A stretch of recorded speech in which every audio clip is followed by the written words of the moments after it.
বন্ধুরা, আমরা যদি কখনো ল্যাপটপের ডিসপ্লে বা এই মনিটর যেটাকে বলি আমরা ডিসপ্লেটা চেঞ্জ করতে চাই, সেক্ষেত্রে এটা কিন্তু অরিজিনালি এরকমভাবে আসে, ল্যাপটপের সাথে লাগানো থাকে এবং ভেঙে গেলে এটা খোলার পরে জিনিসটা এরকমই দেখায়।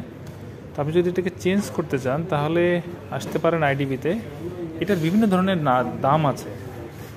বিষয়টা হচ্ছে এখানে আপনি যদি এটার অরিজিনাল যেটা কিনতে চান সেটার দাম হবে 6 থেকে 6,500 টাকার ভেতরে। তবে অরিজিনালটা পাওয়া মুশকিল। কপিটা যদি আপনি নিতে চান সেক্ষেত্রে কেউ আপনার কাছে 4,800 চাবে, কেউ 5,000 টাকা চাবে। এটা দুইটা ভার্সন হয়, একটা হলো অ্যাপ সাইজের, আরেকটা হচ্ছে আরেকটা, ওইটা আমার মনে নেই। তো অরিজিনাল যেটা সেটার দাম হচ্ছে অ্যাকচুয়ালি 4,000 থেকে 4,200 টাকা, এর বেশি না। ধন্যবাদ সবাইকে। আর আসতে পারেন এটা চেঞ্জ করার জন্য আইডিবি 142-48 নাম্বার শপে। ধন্যবাদ সবাইকে।